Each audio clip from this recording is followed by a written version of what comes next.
Hey there, everyone. Today, I wanted to talk a little bit about why preparedness has this people kind of think down towards preparedness. There's people think negatively about it, I suppose, and I want to talk a little bit about why that is and why the popularity in preparedness kind of has these ebbs and flows depending on what's going on and why that is, and also talk a bit about the life skills that we can learn from preparedness, why this is, regardless of whether something happens or not, this is something that's actually good for us at personal growth, just in our daily lives, the things we do, how preparedness kind of affects that and makes us better people, in my opinion, anyway. When people first begin to get interested in preparedness, it's because something happened. I think of Y2K, everybody going out and buying generators and all that stuff.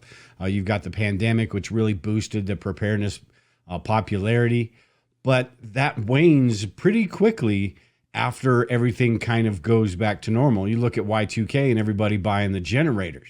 Well, a month later, everybody was selling generators. You look at this pandemic, you couldn't find a roll of toilet paper in the stores.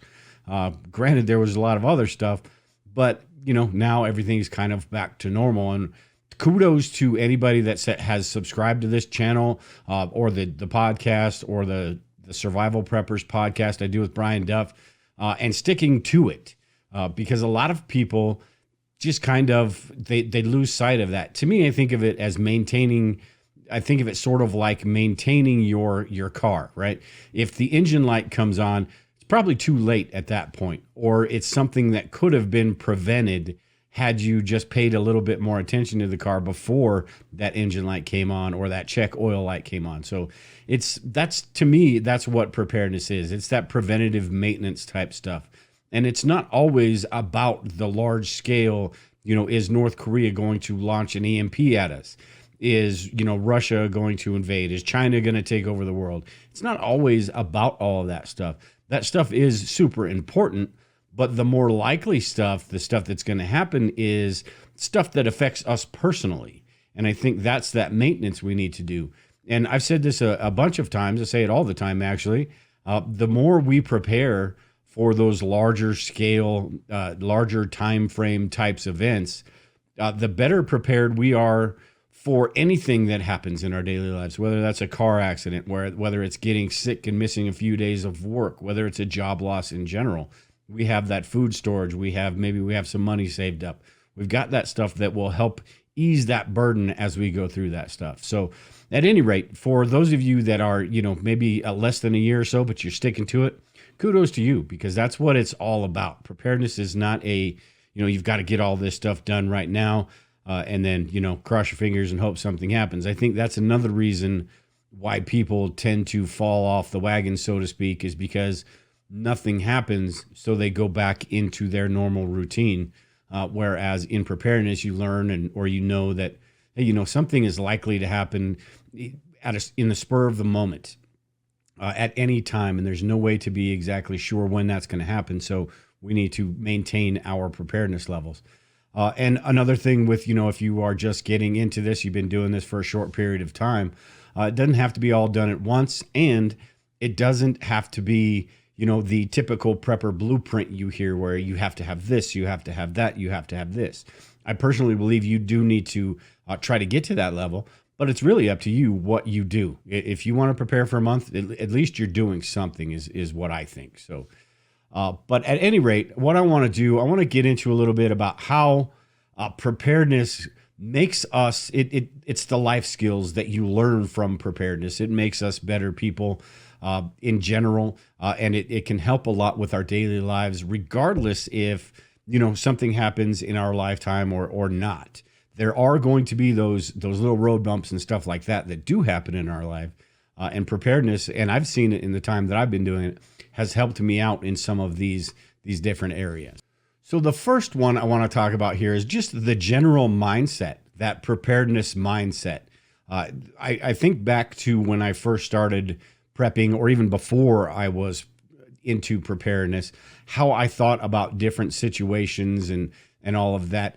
And it's completely different now that I have done, that I've been into preparedness for so long. The way I think about different situations is completely different than before when, I'd say maybe, my head was buried in the sand and I didn't really give it a lot of attention. But these days, it's almost every situation I sort of think of it from that preparedness mindset, whether that's going for walks or driving through town and looking for different roads and stuff like that, whether it's gardening, yard work, animals, all of that different stuff. I think of everything, how I approach people and talk to people, how I kind of gauge their personalities and figure out, the positives and benefits in some sort of preparedness situation. I think about all of that stuff just because I'm into preparedness, where it's completely different than how I used to react to different situations and really just didn't care. How I go to the grocery store, what I'm paying attention to in the parking lot or in the grocery store, all of that stuff has changed because of my preparedness mindset.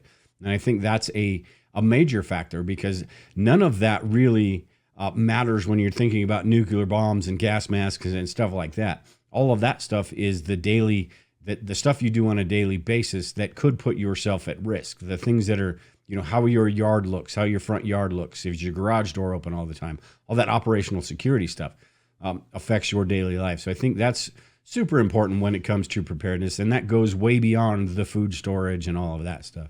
It's just having that mindset, that preparedness mindset, that vigilant mindset. And another one, and I sort of alluded to this earlier, but life throws curveballs at us all the time. We need to be ready for when that stuff does happen, because it happens. And, all the time, whether that's something super minor, maybe the water heater goes out, or, you've got to figure these things out, the heater itself, the AC, all that stuff. Maybe something like that goes out. Maybe you do get in a fender bender and you're without a car for a week or so. Maybe you've got insurance. Maybe you lose your job. All of that stuff. Life throws curveballs at us. Health issues is another one. And having all of these preparedness supplies and this preparedness mindset and doing all these things, medical issues, just having the first aid knowledge that we have can save us some money for maybe we don't have to go to the doctor's office to get something checked out, something minor. We can do that. We can fix that problem at home. We've got the knowledge about certain things, and we know whether, hey, this is something that I can't fix right now. This is something that I probably shouldn't, and I should just go to the doctor. Or this is something that, there's no reason to go spend how much ever it is to go to the emergency room or the doctor to get something minor checked out, when you can throw a bandage on it and be done with it. But all of those things, life throws curveballs at us. So regardless whether something large scale happens or not, we're going to be ready for those things. Just like I said earlier, just having that food storage, if you do lose a job or money's tight one month, you've got that backup that you can pull from and then, get that put back together in the future. But for that emergency situation at that point, you've got that stuff you can pull from. So it's just, preparedness is good for when life throws those curveballs at you. They're going to be less impactful than they would be if all of a sudden, you're paying your bills and you're living paycheck to paycheck, and then all of a sudden something happens, and it's basically the end of the world for you because you can't figure out how to do it. Whereas if you have this food storage and stuff, you've got a little bit of money saved. You can go through those situations and be less affected by them. Another one is you sort of, with that preparedness mindset comes less dependency on outside sources, outside resources. And that doesn't necessarily always mean mistrust in the government or, conspiracies, theories, and stuff like that. What it means is we're trying to be more self-reliant as humanly possible anyway these days. It's impossible to be 100% self-reliant. Maybe not impossible. Damn near impossible to be 100% self-reliant these days. But we want to do the things that make us, that if something does happen, the system does break down, the supply lines do break down, that we've got an answer. At least a little bit, we have an answer for something like that. Whether that's the gardening stuff, that's the food storage stuff, that's maybe raising animals. We've got chickens here, stuff like that. That helps us become more self-reliant. And as you do this for a longer period of time, you're constantly building on that, and you're less dependent on all of that stuff. And you kind of get a different perspective as well, because without being so dependent on the system or with the systems, whatever those are, you get a different perspective of it, and you question things a little bit more. You don't just take, what somebody says as, the truth or whatever. You question that stuff because you have options at that point. And I think that's the, one of the good aspects of having that mindset, that self-sufficient mindset. I'm going to do for myself. You take personal accountability in everything, or most things that you do, and you're trying to figure out your situation for yourself, your family, when stuff like this, these disaster type situations do happen. You're not crying, you're not pointing a finger, you're just trying to figure things out at that point. So I think that, and that's kind of the definition of a prepper, is somebody that is less dependent or trying to be less dependent on those outside sources and trying to be more self-reliant. That's what preparedness is in a nutshell. You ask the average person, though, that's not the definition they would give you. You talk to the average person, and it's somebody that's preparing for nukes to drop, or somebody that's preparing for China to take over.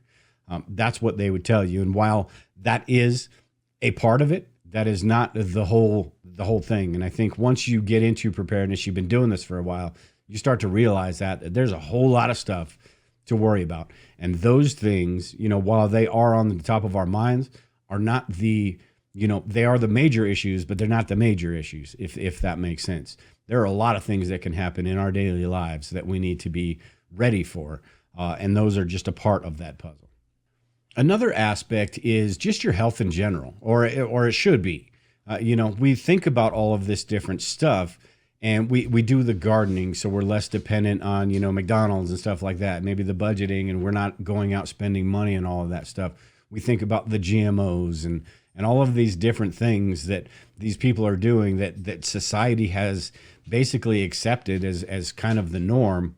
And we think about all that stuff. So we actually pay attention to this stuff rather than the average person going to McDonald's 3-4 times a week. They don't really give it a second thought. As long as they've got something in their belly, they're good to go. We think about gardening. We think about all of this different stuff that really it puts us in a better position anyway. And it's really up to everyone how much they put into this, if anything at all. But it puts us in a better position. We know better, I suppose. Same thing with like bug out bags and all that. We talk about how you should practice with your bug out bag, going for walks, having that ability, that endurance. If something does happen, some sort of disaster where it requires that endurance, you have that ability to withstand some of that stuff.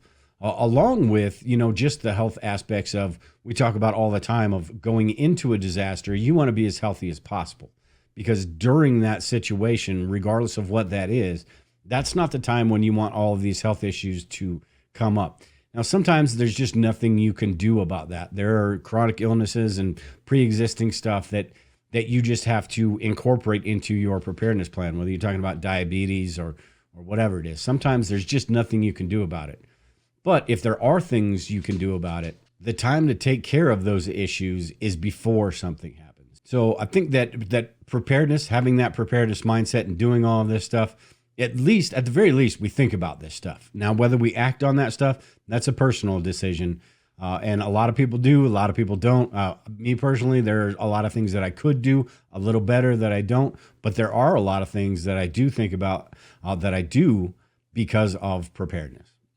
Another thing is that preparedness, it makes us better with budgets, and it can also save money in the long run. And I know there's a lot that goes into preparedness.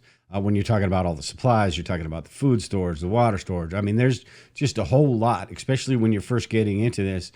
Maybe you start writing a list about all the crap you need. Maybe that's something that actually turns people off to preparedness too, is going, holy moly, I don't have the money for this stuff.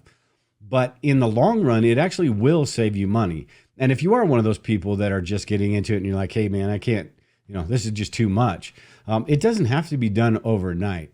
Now, granted, there is that sense of urgency, especially recently, post-pandemic. Who knows what the fallout's going to be from all of this stuff. But it's something that doesn't have to be done overnight. And putting yourself in debt is only worsening your preparedness situation. It's not making it better. So, but preparedness will help us with our monthly bills, and it makes us focus more, or if we're doing it right anyway, we focus more on where our money is going throughout the month. And we're building up that food storage, where maybe we're going to the grocery store and we're seeing things that are on sale, buying in bulk. All of that stuff can save you money down the line. Maybe you're thinking about your health and you're not going to McDonald's or Starbucks and all of that stuff twice a day. Starbucks twice a day, McDonald's 3-4 times a week, something like that. You're actually going to the store. You're actually making your own meals. You're actually doing that stuff. Maybe you're growing your own vegetables, which is saving you money. Maybe you've got, like I said, chickens here, which chickens are real inexpensive. They lay a bunch of eggs. We don't have the roosters, so it's not the it's not the chicken, the meat itself. Actually, it's just the eggs. But even stuff like that can save you money. So over the long haul, this stuff can save you money. Plus the fact that if you are preparing, like I talked about earlier with, your car and maintaining your car, yes, it may cost you a little bit to get that oil changed every 3-4 months or however long, but in the end, it could save you a big bill. Same thing with your health. If you're watching your health, you're paying attention to this stuff, you're getting your exercise, you're doing that stuff, maybe that major health issue doesn't happen that puts you in the hospital for a few days and puts you out of work and all that stuff. So just having the preparedness mindset, doing all this stuff, it can save you money, and it helps you pay attention to your money as well. That way, you're not looking at the end of the month going, okay, I can't pay this bill now because I spent money here and there. You're looking at how much you have each month, how much you have extra, how much you want to put into preparedness, how much you need to save for different bills. So it keeps you on top of things a little bit better than, back when I was younger, and, it was just kind of a get your paycheck, pay some bills, and then just kind of cross your fingers after that was basically my strategy through life. So it can help you save quite a bit of money. And another one is, and this is one that regardless of what happens, regardless if nothing happens at all, you're passing that preparedness mindset on, whether you're talking about family members, you're talking about your children, especially if you have the opportunity to raise your children in a preparedness environment where you're teaching them about self-reliance. You're teaching them that you need to be responsible for you. That's kind of lost these days in a lot of people. That people are dependent on systems. They're dependent on everybody else. They're pointing the finger at everybody when something goes wrong. And when you are into preparedness, you kind of pass that along to your family, your friends, your kids, all those people. Gives them that mindset that we've kind of lost over the last 100 years of, hey, you need to do it for yourself. You need to be able to do it for yourself. I talked about this in the show with Brian, our Survival Preppers podcast, about how with my kids, there's a lot of stuff. They just kind of roll their eyes at me and, they're like, oh yeah, whatever. But I know some of that stuff is sinking in. So when they get to my age, they look back on some of this stuff and think, hey, that was a good idea. Or this is how he did things. This is how she did things. So maybe I need to start thinking about that stuff as well. Some kids, will soak that information in, and they'll use that now. And some, it may take them a little while. Same with family and coworkers and stuff like that. The more that we can kind of bring back that mindset, that self-sufficient, that I'm responsible for me mindset, the better society is going to be. Now, is that a losing battle? I kind of think so, because most of society just wants things handed to them. It's always somebody else's fault for stuff. And as in preparedness, it may very well be, but we understand that it doesn't matter whose fault it is. I'm still the one suffering the consequences, so I need to figure this stuff out. So just being able to pass on that preparedness mindset is something, one of those benefits to preparedness that doesn't have anything to do with, large-scale disasters. Finally, I want to go through one more here, and that's basically, I talked about toilet paper at the beginning, and preppers will never or should never run out of toilet paper. And this is something, we stay out of, or we try to avoid putting ourselves into situations that are going to cause problems. We try to avoid going to grocery stores. We learn about all this stuff. We try to avoid going to grocery stores, when everybody's there freaking out. We plan ahead for all this stuff. Like I talked about changing the oil.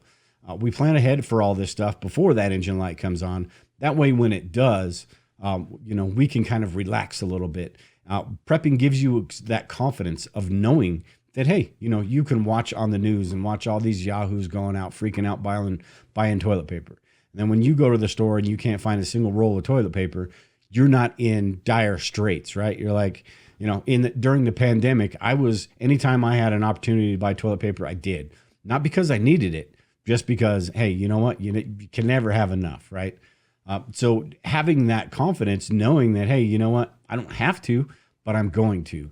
So we stay out. We try to stay out of situations like that. The operational security, the things we pay attention to when we're walking through a parking lot at night, a lot different than just the average person who doesn't have a care in the world. Maybe they're on their phone talking to somebody, pulling their keys out of their purse or out of their pocket or whatever, and not paying attention to what's going on around them. As preppers, we think about all of that stuff.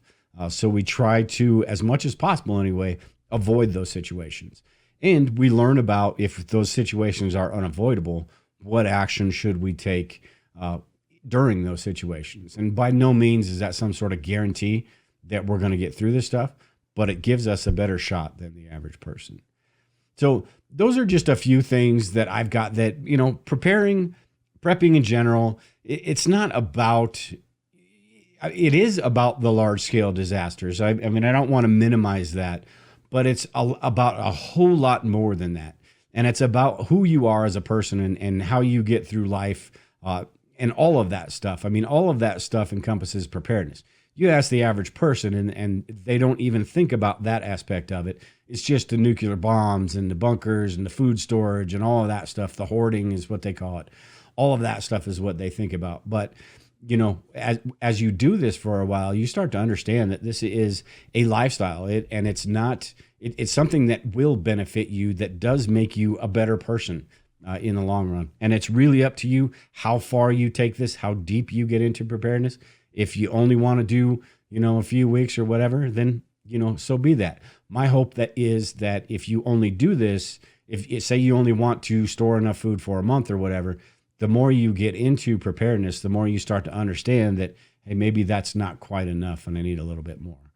But I'm going to go through these real quick one more time. It's the prepping mindset you have in general, which just helps you throughout your daily life. Life throws curveballs at us, so we need to be ready for those at all times. And when you have that preparedness mindset, you are more ready for those than the average person. Prepping can help you save money. It helps you with your budgeting. It helps you, all of these, in the long run. In the very beginning, yes, it's pretty tough, but in the long run, it can save you a lot of money. And we're less dependent on outside resources. We try to be as self-sufficient as possible. It makes us, we have the opportunity, I'll put it that way. We have the opportunity to be healthier because we're talking about cardiovascular stuff. We're talking about the food we eat, all of that different stuff. And then we can pass this stuff on to the younger generations and maybe, start cultivating that mentality of, everybody is not responsible for my well-being. And I think that's something that we've lost. And then the final one that I talked about was we stay out of situations that may put us in danger. We're more vigilant about stuff. So a lot of stuff, that does make us, it's not all, like I said, not always about the large scale disasters, but it makes us better people. I think anyway, prepping makes you a better person, and being more self-reliant and self-sufficient is just going to help in the long run. If you guys have anything that I didn't talk about in this, leave a comment in the description below or send me an email. I'd love to, get your thoughts on all of this stuff, and maybe we'll talk about it a little bit later on if I missed something super important. But that's it for this week. Make sure you're subscribed to the YouTube channel. Hit the bell icon below to get notified when we do live shows. We do live shows over at the Survival Preppers YouTube channel every Sunday night. And we also have that podcast as well. So make sure and check that out. We've got a lot of cool guests. Got Brian Duff on with me. We kind of just go off on a whole bunch of different topics, whether in preparedness, current events, all of that different stuff. So with that, I appreciate it, everyone, and we will talk to you all later.